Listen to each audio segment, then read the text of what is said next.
ان الذين كفروا ينادون لمقت الله اكبر من مقتكم انفسكم اذ تدعون الى الايمان فتكفرون۔ جن لوگوں نے کفر کیا ہے قیامت کے روز ان کو پکار کر کہا جائے گا، آج تمہیں جتنا شدید غصہ اپنے اوپر آ رہا ہے، اللہ تم پر اس سے زیادہ غضبناک اس وقت ہوتا تھا جب تمہیں ایمان کی طرف بلایا جاتا تھا اور تم کفر کرتے تھے۔ یعنی کفار جب قیامت کے روز دیکھیں گے کہ انہوں نے دنیا میں شرک و دہریت، انکار آخرت اور رسولوں کی مخالفت پر اپنے پورے کارنامہ حیات کی بنیاد رکھ کر کتنی بڑی حماقت کی ہے، اور اس حماقت کی بدولت اب وہ کس انجام بد سے دوچار ہوئے ہیں، تو وہ اپنی انگلیاں چبائیں گے اور جھنجلا جھنجلا کر اپنے آپ کو خود کوسنے لگیں گے۔ اس وقت فرشتے ان سے پکار کر کہیں گے کہ آج تو تمہیں اپنے اوپر بڑا غصہ آ رہا ہے، مگر کل جب تمہیں اس انجام سے بچانے کے لیے اللہ تعالیٰ کے انبیاء اور دوسرے نیک لوگ راہ راست کی طرف دعوت دیتے تھے اور تم ان کی دعوت کو ٹھکراتے تھے، اس وقت اللہ تعالیٰ کا غضب اس سے زیادہ تم پر بھڑکتا تھا۔ قالوا ربنا امتنا اثنتين واحييتنا اثنتين فاعترفنا بذنوبنا فهل الى خروج من سبيل۔ وہ کہیں گے، اے ہمارے رب، تو نے واقعی ہمیں 2 دفعہ موت اور 2 دفعہ زندگی دے دی، اب ہم اپنے قصوروں کا اعتراف کرتے ہیں، کیا اب یہاں سے نکلنے کی بھی کوئی سبیل ہے؟ 2 دفعہ زندگی دے دی۔ 2 دفعہ موت اور 2 دفعہ زندگی سے مراد وہی چیز ہے جس کا ذکر سورہ بقرہ آیت 28 میں کیا گیا ہے کہ تم خدا کے ساتھ کیسے کفر کرتے ہو جبکہ تم بے جان تھے، اس نے تمہیں زندگی بخشی، پھر وہ تمہیں موت دے گا اور پھر دوبارہ زندہ کر دے گا۔ کفار ان میں سے پہلی 3 حالتوں کا تو انکار نہیں کرتے کیونکہ وہ مشاہدے میں آتی ہیں اور اس بنا پر ناقابل انکار ہیں، مگر آخری حالت پیش آنے کا انکار کرتے ہیں کیونکہ وہ ان کے مشاہدے میں ابھی تک نہیں آئی ہے، اور صرف انبیاء علیہم السلام ہی نے اس کی خبر دی ہے۔ قیامت کے روز جب عملاً وہ 4تھی حالت بھی مشاہدے میں آ جائے گی، تب یہ لوگ اقرار کریں گے کہ واقعی وہی کچھ پیش آ گیا جس کی ہمیں خبر دی گئی تھی۔ اعتراف کرتے ہیں، یعنی ہم تسلیم کرتے ہیں کہ اس دوسری زندگی کا انکار کر کے ہم نے سخت غلطی کی اور اس غلط نظریے پر کام کر کے ہماری زندگی گناہوں سے لبریز ہو گئی۔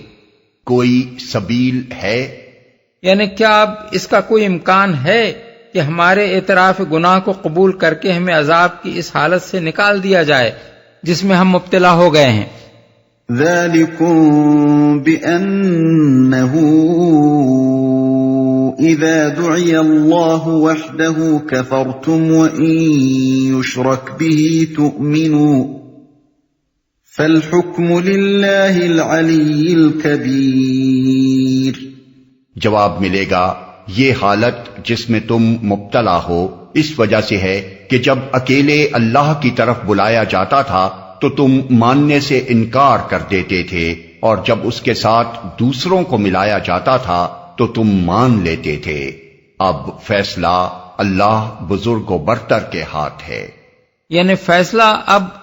اسی اکیلے خدا کے ہاتھ میں ہے جس کی خدائی پر تم راضی نہ تھے، اور ان دوسروں کا فیصلے میں کوئی دخل نہیں ہے جنہیں خدائی کے اختیارات میں حصہ دار قرار دینے پر تمہیں بڑا اصرار تھا۔ اس مقام کو سمجھنے کے لیے سورہ زمر آیت 45 اور اس کا حاشیہ بھی نگاہ میں رہنا چاہیے۔ اس فقرے میں آپ یہ مفہوم بھی شامل ہے کہ اب اس عذاب کی حالت سے تمہارے نکلنے کی کوئی سبیل نہیں ہے، کیونکہ تم نے صرف آخرت ہی کا انکار نہیں کیا تھا بلکہ اپنے خالق و پروردگار سے تم کو چڑ تھی، اور اس کے ساتھ دوسروں کو ملائے بغیر تمہیں چین نہ آتا تھا۔ هو الذي يريكم آياته وينزل لكم من السماء رزقا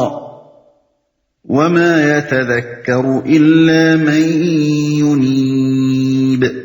وہی ہے جو تم کو اپنی نشانیاں دکھاتا ہے اور آسمان سے تمہارے لیے رزق نازل کرتا ہے، مگر ان نشانیوں کے مشاہدے سے سبق صرف وہی شخص لیتا ہے جو اللہ کی طرف رجوع کرنے والا ہو۔ نشانیاں دکھاتا ہے، نشانیوں سے مراد وہ نشانیاں ہیں جو اس بات کا پتہ دیتی ہیں کہ اس کائنات کا صانع اور مدبر منتظم ایک خدا اور ایک ہی خدا ہے۔ رزق نازل کرتا ہے، رزق سے مراد یہاں بارش ہے، کیونکہ انسان کو جتنی اقسام کے رزق بھی دنیا میں ملتے ہیں ان سب کا مدار آخر کار بارش پر ہے۔ اللہ تعالیٰ اپنی بے شمار نشانیوں میں سے تنہا اس ایک نشانی کو پیش کر کے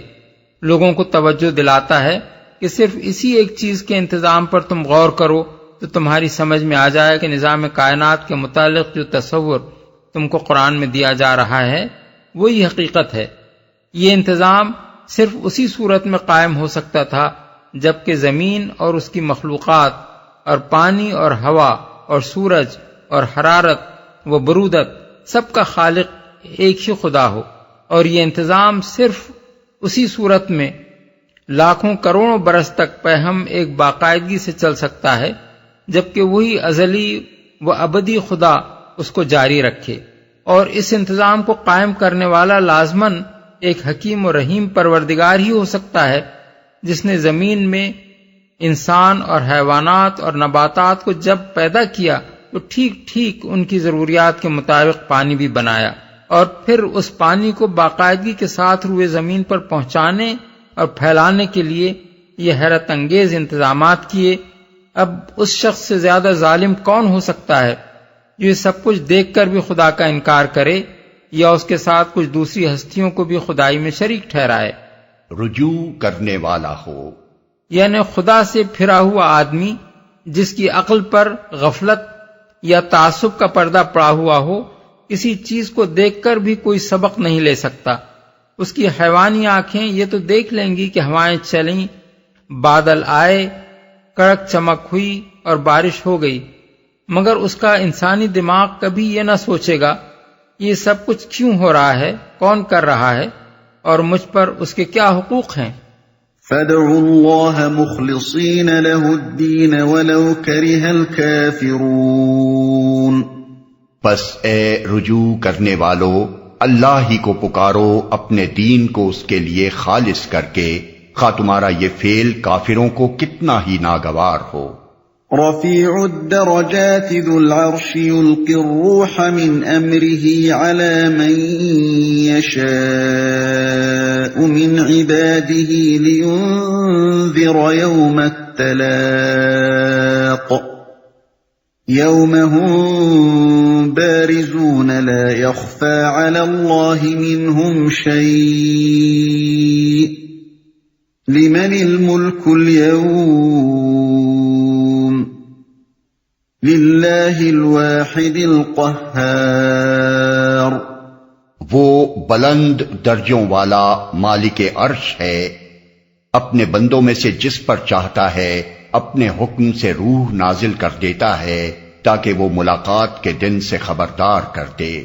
وہ دن جبکہ سب لوگ بے پردہ ہوں گے، اللہ سے ان کی کوئی بات بھی چھپی ہوئی نہ ہوگی۔ اس روز پکار کر پوچھا جائے گا آج بادشاہی کس کی ہے؟ سارا عالم پکار اٹھے گا اللہ واحد قہار کی۔ بلند درجوں والا یعنی تمام موجودات سے اس کا مقام بدرجہ بلند ہے۔ کوئی ہستی بھی جو اس کائنات میں موجود ہے، خواہ وہ کوئی فرشتہ ہو یا نبی یا ولی یا اور کوئی مخلوق، اس کا مقام دوسری مخلوقات کے مقابلے میں چاہے کتنا ہی عرفہ و اشرف ہو، مگر اللہ تعالیٰ کے بلند ترین مقام سے اس کے قریب ہونے تک کا تصور نہیں کیا جا سکتا، کجا کہ خدائی صفات و اختیارات میں اس کے شریک ہونے کا گمان کیا جا سکے۔ مالک عرش ہے، یعنی ساری کائنات کا بادشاہ و فرماروا ہے، کائنات کے تخت سلطنت کا مالک ہے۔ روح نازل کر دیتا ہے، روح سے مراد وحی اور نبوت ہے، اور یہ ارشاد کہ اللہ اپنے بندوں میں سے جس پر چاہتا ہے یہ روح نازل کرتا ہے، اس معنی میں ہے کہ اللہ کے فضل پر کسی کا اجارہ نہیں ہے، جس طرح کوئی شخص یہ اعتراض کرنے کا حق نہیں رکھتا کہ فلاں شخص کو حسن کیوں دیا گیا اور فلاں شخص کو حافظہ یا ذہانت کی غیر معمولی قوت کیوں عطا کی گئی، اسی طرح کسی کو یہ اعتراض کرنے کا بھی حق نہیں ہے کہ منصب نبوت کے لیے فلاں شخص ہی کو کیوں چنا گیا اور جسے ہم چاہتے تھے اسے کیوں نہ نبی بنایا گیا۔ ملاقات کے دن، یعنی جس روز تمام انسان اور جن اور شیاطین بیک وقت اپنے رب کے سامنے جمع ہوں گے اور ان کے اعمال کے سارے گواہ بھی حاضر ہوں گے۔ آج بادشاہی کس کی ہے؟ یعنی دنیا میں تو بہت سے برخود غلط لوگ اپنی بادشاہی و جباری کے ڈنکے پیٹتے رہے اور بہت سے احمق ان کی بادشاہیاں اور کبریائیاں مانتے رہے۔ اب بتاؤ کہ بادشاہی فی الواقع کس کی ہے، اختیارات کا اصل مالک کون ہے اور حکم کس کا چلتا ہے؟ یہ ایسا مضمون ہے جسے اگر کوئی شخص گوش ہوش سے سنے تو خواہ وہ کتنا ہی بڑا بادشاہ یا آمر مطلق بنا بیٹھا ہو، اس کا زہرہ آب ہو جائے اور ساری جباریت کی ہوا اس کے دماغ سے نکل جائے۔ اس موقع پر تاریخ کا یہ واقعہ قابل ذکر ہے کہ سامانی خاندان کا فرما روا نصر بن احمد 301 تا 331 ہجری جب نیشاپور میں داخل ہوا تو اس نے ایک دربار منعقد کیا اور تخت پر بیٹھنے کے بعد فرمائش کی کہ کارروائی کا افتتاح قرآن مجید کی تلاوت سے ہو۔ یہ سن کر ایک بزرگ آگے بڑھے اور انہوں نے یہی رکوع تلاوت کیا۔ جس وقت وہ اس آیت پر پہنچے تو نصر پر ہیبت طاری ہو گئی، لرزتا ہوا تخت سے اترا، تاج سر سے اتار کر سجدے میں گر گیا اور بولا، اے رب، بادشاہی تیری ہی ہے نہ کہ میری۔ اليوم تجزى كل نفس بما كسبت لا ظلم اليوم ان اللہ سریع الحساب۔ کہا جائے گا آج ہر متنفس کو اس کمائی کا بدلہ دیا جائے گا جو اس نے کی تھی۔ آج کسی پر کوئی ظلم نہ ہوگا اور اللہ حساب لینے میں بہت تیز ہے۔ کسی پر کوئی ظلم نہ ہوگا، یعنی کسی نوعیت کا ظلم بھی نہ ہوگا۔ واضح رہے کہ جزا کے معاملے میں ظلم کی کئی صورتیں ہو سکتی ہیں۔ ایک یہ کہ آدمی اجر کا مستحق ہو اور وہ اس کو نہ دیا جائے، دوسرے یہ کہ وہ جتنے اجر کا مستحق ہو اس سے کم دیا جائے، تیسرے یہ کہ وہ سزا کا مستحق نہ ہو مگر اسے سزا دے ڈالی جائے، چوتھے یہ کہ جو سزا کا مستحق ہو اسے سزا نہ دی جائے، پانچویں یہ کہ جو کم سزا کا مستحق ہو اسے زیادہ سزا دے دی جائے، چھٹے یہ کہ مظلوم منہ دیکھتا رہ جائے اور ظالم اس کی آنکھوں کے سامنے صاف بری ہو کر نکل جائے، ساتویں یہ کہ ایک کے گناہ میں دوسرا پکڑ لیا جائے۔ اللہ تعالیٰ کے ارشاد کا منشا یہ ہے کہ ان تمام نوعیتوں میں سے کسی نوعیت کا ظلم بھی اس کی عدالت میں نہ ہونے پائے گا۔ اللہ حساب لینے میں بہت تیز ہے۔ مطلب یہ ہے کہ اللہ کو حساب لینے میں کوئی دیر نہیں لگے گی۔ وہ جس طرح کائنات کی ہر مخلوق کو بیک وقت رزق دے رہا ہے اور کسی کی رزق رسانی کے انتظام میں اس کو ایسی مشغولیت نہیں ہوتی کہ دوسروں کو رزق دینے کی اسے فرصت نہ ملے، وہ جس طرح کائنات کی ہر چیز کو بیک وقت دیکھ رہا ہے، ساری آوازوں کو بیک وقت سن رہا ہے، تمام چھوٹے سے چھوٹے اور بڑے سے بڑے معاملات کی بیک وقت تدبیر کر رہا ہے، اور کوئی چیز اس کی توجہ کو اس طرح جذب نہیں کر لیتی کہ اسی وقت وہ دوسری چیزوں کی طرف توجہ نہ کر سکے، اسی طرح وہ ہر فرد کا بیک وقت محاسبہ بھی کر لے گا اور ایک مقدمے کی سماعت کرنے میں اسے ایسی مشغولیت لاحق نہ ہوگی کہ اسی وقت دوسرے بے شمار مقدمات کی سماعت نہ کر سکے۔ پھر اس کی عدالت میں اس بنا پر بھی کوئی تاخیر نہ ہوگی کہ واقعات مقدمہ کی تحقیق اور اس کے لیے شہادتیں فراہم ہونے میں وہاں کوئی مشکل پیش آئے۔ حاکم عدالت براہ راست خود تمام حقائق سے واقف ہوگا، ہر فریق مقدمہ اس کے سامنے بالکل بے نقاب ہوگا اور واقعات کی کھلی کھلی ناقابل انکار شہادتیں چھوٹی سے چھوٹی جزئی تفصیلات تک کے ساتھ بلا تاخیر پیش ہو جائیں گی، اس لیے ہر مقدمے کا فیصلہ جھٹپٹ ہو جائے گا۔ وَأَنذِرْهُمْ يَوْمَ الْآزِفَةِ إِذِ الْقُلُوبُ لَدَى الْحَنَاجِرِ كَاظِمِينَ ما للظالمین من حمیم ولا شفیع یطاع۔ اے نبی، ڈرا دو ان لوگوں کو اس دن سے جو قریب آ لگا ہے، جب کلیجے منہ کو آ رہے ہوں گے اور لوگ چپ چاپ غم کے گھونٹ پیے کھڑے ہوں گے۔ ظالموں کا نہ کوئی مشفق دوست ہوگا اور نہ کوئی شفیع جس کی بات مانی جائے، جو قریب آ لگا ہے۔ قرآن مجید میں لوگوں کو بار بار یہ احساس دلایا گیا ہے کہ قیامت ان سے کچھ دور نہیں ہے بلکہ قریب ہی لگی کھڑی ہے اور ہر لمحہ آ سکتی ہے۔ کہیں فرمایا اتی امر اللہ فلا تستعجلوہ، النحل آیت 1۔ کہیں ارشاد ہوا اقترب للناس حسابہم وہم فی غفلۃ معرضون، الانبیاء آیت 1۔ کہیں متنبہ کیا گیا اقتربت الساعۃ وانشق القمر، القمر آیت 1۔ کہیں فرمایا گیا ازفت الازفۃ لیس لہا من دون اللہ کاشفہ، النجم آیت 57۔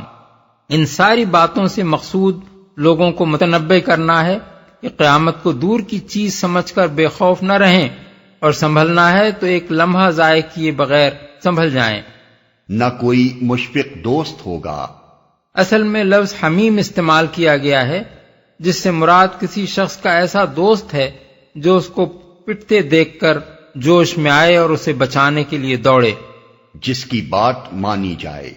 یہ بات برسبیل تنزل کفار کے عقیدہ شفاعت کی تردید کرتے ہوئے فرمائی گئی ہے۔ حقیقت میں تو وہاں ظالموں کا کوئی شفیع سرے سے ہوگا ہی نہیں، کیونکہ شفاعت کی اجازت اگر مل بھی سکتی ہے تو اللہ کے نیک بندوں کو مل سکتی ہے،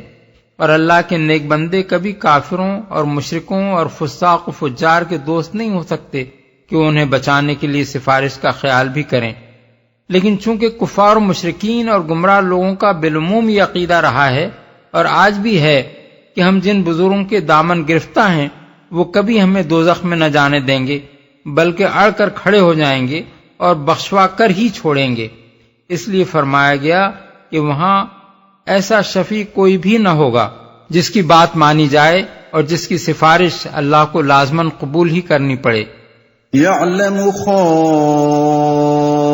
الأعين وما تخفي الصدور۔ اللہ نگاہوں کی چوری تک سے واقف ہے اور وہ راز تک جانتا ہے جو سینوں نے چھپا رکھے ہیں۔ واللہ يقضي بالحق والذین يدعون من دونه لا يقضون بشيء ان اللہ هو السمیع البصیر۔ اور اللہ ٹھیک ٹھیک بے لاگ فیصلہ کرے گا۔ رہے وہ جن کو یہ مشرکین اللہ کو چھوڑ کر پکارتے ہیں، وہ کسی چیز کا بھی فیصلہ کرنے والے نہیں ہیں، بلا شبہ اللہ ہی سب کچھ سننے اور دیکھنے والا ہے۔ یعنی تمہارے معبودوں کی طرح وہ کوئی اندھا بہرا خدا نہیں ہے جسے کچھ پتہ نہ ہو کہ جس آدمی کے معاملے کا وہ فیصلہ کر رہا ہے اس کے کیا کرتوت تھے۔